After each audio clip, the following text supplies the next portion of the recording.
Hello everyone, मैं हूं आस्था and आज का ये वीडियो एक कोर्स से रिलेटेड है जिसके बारे में हम इस वीडियो में जानेंगे जो कि 12th पास कैंडिडेट के लिए है। आफ्टर 12th आप कोर्स करना चाहते हैं, वैसे आपके पास बहुत से एंट्रेंस एग्जाम के ऑप्शंस होते हैं, बहुत से कोर्सेज के होते हैं, लेकिन हर एक कोर्स अलग अलग फील्ड के लिए होता है। तो वैसे ही आज के इस वीडियो में हम जिस कोर्स की बात करने जा रहे हैं या जिस एग्ज़ाम की हम बात करने जा रहे हैं, ये उन कैंडिडेट के लिए है जो कि टीचर बनना चाहते हैं, टीचिंग लाइन में जाना चाहते हैं। स्पेशली अगर हम बात करें तो गर्ल्स की, क्योंकि गर्ल्स जो है वो मैक्सिमम उनका रहता है गर्ल्स का कि वो टीचिंग लाइन में जाना पसंद करती हैं। तो आप किसी भी स्टेट के हो, किसी भी स्कूल्स स्टेट लेवल पर या फिर सेंट्रल स्कूल्स में टीचर बनना चाहते हो, आपके लिए एनसीईटी एग्ज़ाम या एनसीईटी एग्ज़ाम के द्वारा जो आईटीईपी कोर्स है, इसके लिए आप ज़रूर आवेदन कीजिएगा। क्योंकि इसका बेनिफिट मैं पहले आपको बता देती हूँ, उसके बाद हम इस एग्ज़ाम के बारे में, इस कोर्स के बारे में डिटेल में जानेंगे। ठीक है, तो सबसे पहले तो कि ये कोर्स अगर आप करते हैं ना, तो इसमें आपका 1 साल की बचत हो जाती है। अगर आप ये कोर्स नहीं करेंगे, आप पहले अपना ग्रेजुएशन करेंगे और उसके बाद फिर आप टीचिंग के लिए, क्योंकि आप सभी जानते हैं टीचिंग लाइन में जाने के लिए आपको एजुकेशन वाले जो कोर्सेज रहते हैं, बीएड है या कोई डिप्लोमा कोर्स है, वो आपको करने होते हैं। तो आफ्टर ग्रेजुएशन जब आप ये कोर्स करते हैं तो आपको टोटल 5 ईयर का रहता है। लेकिन अगर आप इस एग्जामिनेशन को दे करके आईटीईपी कोर्स में एडमिशन लेते हैं तो आपका 1 साल बच जाता है। 5 साल की जगह आपका 4 साल में आप तैयार हो जाते हैं टीचर बनने के लिए। और आफ्टर 12th आपके 4 साल लगेंगे, उसके बाद फिर आप टीचर के लिए आवेदन कर सकेंगे। ओके, तो चलिए जानते हैं इस कोर्स और इस एग्ज़ाम के बारे में। अब एनसीईटी जो एग्ज़ाम है, ये नेशनल कॉमन एंट्रेंस टेस्ट जिसको कहते हैं, ये एनटीए के द्वारा कंडक्ट कराया जाता है। NTA means national testing agency. NCET exam के थ्रू आप आईटीईपी एंट्रेंस एग्ज़ाम में कोर्स में एडमिशन लेते हैं। आईटीईपी क्या है? तो आईटीईपी यहाँ पर रहता है इंटीग्रेटेड टीचर एजुकेशन प्रोग्राम, जिसको हम शॉर्ट में आईटीईपी कहते हैं। और ये प्रोग्राम 4 ईयर का होता है, जो कि मैं ऑलरेडी आपको एक्सप्लेन कर चुकी हूँ।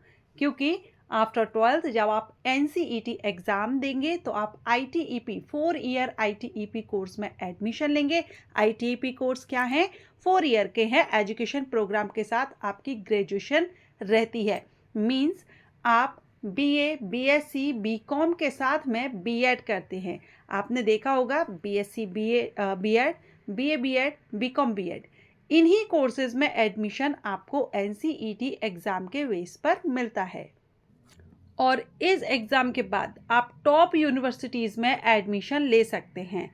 टॉप आईआईटीज़ हैं, एनआईटीज़ हैं, आरआईईज़ हैं। इसके अलावा बहुत से कॉलेजेस एंड यूनिवर्सिटीज़ होते हैं, central universities, central college state level पर कॉलेजेस में एडमिशन लेते हैं, जिनकी लिस्ट आपको नोटिफिकेशन में दी गई होती है।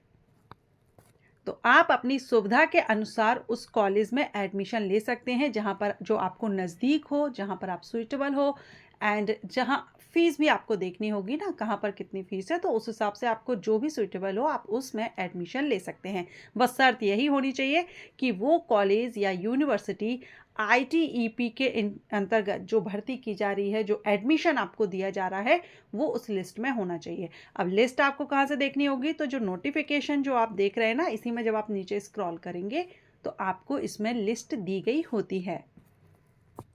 अभी 2026 का ये नोटिफिकेशन आउट हो चुका है। हर साल ये एग्ज़ाम कंडक्ट कराया जाता है 12th के बेस पर। 26 का अभी रिलीज़ हो चुका है। अगर आप 12th पास आउट हैं, एपियरिंग हैं और आप टीचर बनना चाहते हैं, आप बीएड यानी इंटीग्रेटेड कोर्स करना चाहते हैं, तो आप इस एग्ज़ाम में आप अप्लाई कर सकते हैं और आईटीईपी में एडमिशन ले सकते हैं, जिसको आप यहाँ पर देख सकते हैं। आईटीईपी आप selected central universities, state universities, IITs, NITs, RIEs and government colleges में एडमिशन ले सकते हैं। ठीक है, 2026 के लिए अगर आप इंटरेस्टेड हैं तो अभी इसके एप्लीकेशन 12 फरवरी से स्टार्ट हो चुके हैं। 10 मार्च अप्लाई करने की लास्ट डेट है। अगर आपने अप्लाई नहीं किया है तो अप्लाई कर दीजिए। 10 मार्च 2026 तक आप इसमें आवेदन कर सकते हैं। फ़ी के लिए लास्ट डेट 11 मार्च रखी गई है। करेक्शन विंडो आपकी 12 मार्च से 14 मार्च तक ओपन रहेगी। डेट ऑफ एग्जामिनेशन तो 17 अप्रैल 2026 को एग्ज़ाम कंडक्ट कराया जाएगा। अप्रैल में आपका NCET एग्ज़ाम रहेगा। ओके, बाकी फर्दर इंफॉर्मेशन के लिए आपको ऑफिशियल वेबसाइट पर अपडेट रहना होगा, NTA की वेबसाइट या फिर एग्ज़ाम्स NTA की वेबसाइट पर। अब जब आप इस एग्ज़ाम के लिए आवेदन करेंगे, अप्लाई करेंगे NCET के लिए, तो जनरल कैंडिडेट के लिए 1200 रुपये आप फीस पे करनी होगी।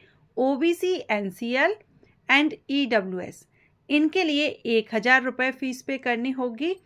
And SC, ST, PWD, PWVD और थर्ड जेंडर इनके लिए 650 एप्लीकेशन फ़ीस पे करनी होगी। अब अगर हम एग्ज़ाम की बात करें तो ये जो आपका NCET एग्ज़ाम होता है ये कंप्यूटर बेस्ड होता है। कंप्यूटर पर आपको एग्ज़ाम देना होता है। MCQs टाइप होता है। आपको 4 ऑप्शन या 5 दिए जाएंगे, जो सही है वो आपको टिक करना होता है। अगर हम लैंग्वेज की बात करें तो ये ऑल इंडिया लेवल का एंट्रेंस एग्ज़ाम है, कॉमन एंट्रेंस एग्ज़ाम।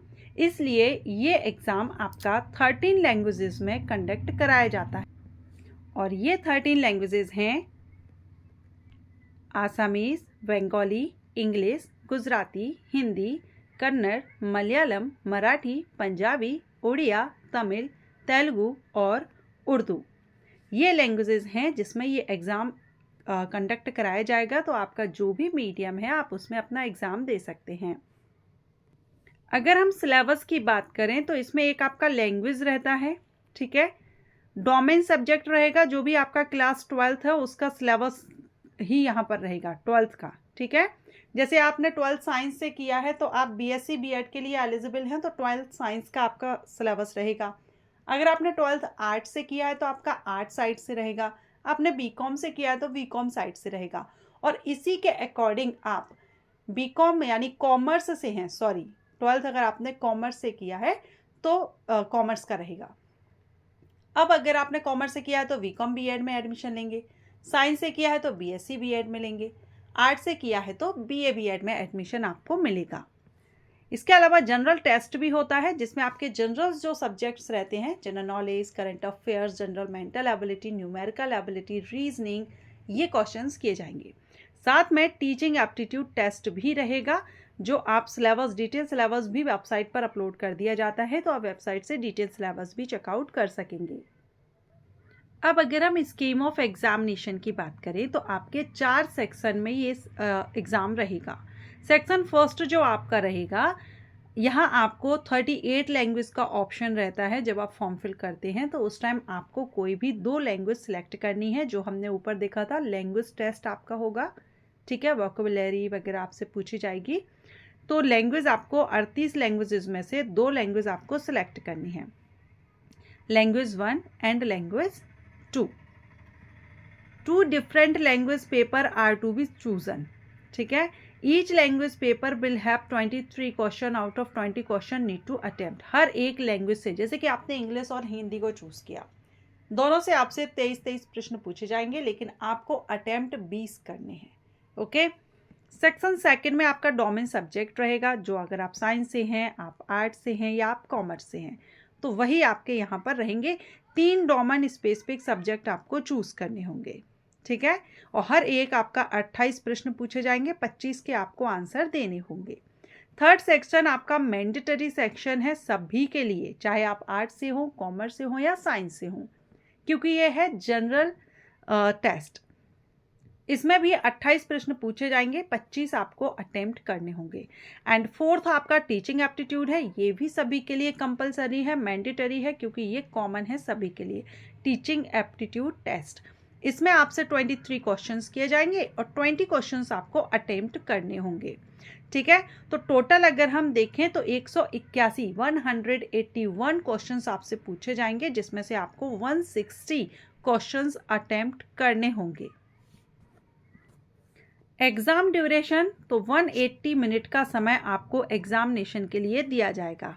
अब सिलेबस, तो सिलेबस आप यहाँ भी देख सकते हैं, ऊपर भी हमने देखा, और डिटेल देखने के लिए आप इस लिंक पर जाकर के डिटेल सिलेबस डोमेन सब्जेक्ट्स का देख सकते हैं।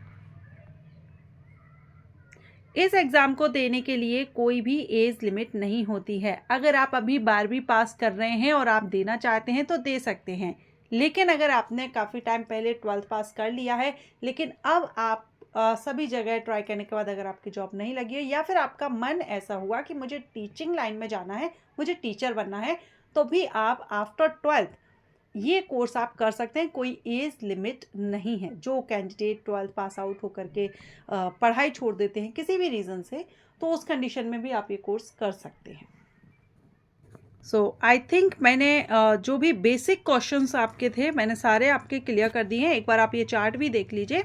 नॉर्दर्न रीजनल कमेटी NRC में आपकी टोटल जो यूनिवर्सिटीज़ या इंस्टीट्यूट है वो 83 है, जिसमें वैल्यू यहाँ पर 50 है और हर एक में 160 यूनिट्स हैं। तो यहाँ आपकी 8000 इंटेक रहेंगी एडमिशन, ठीक है।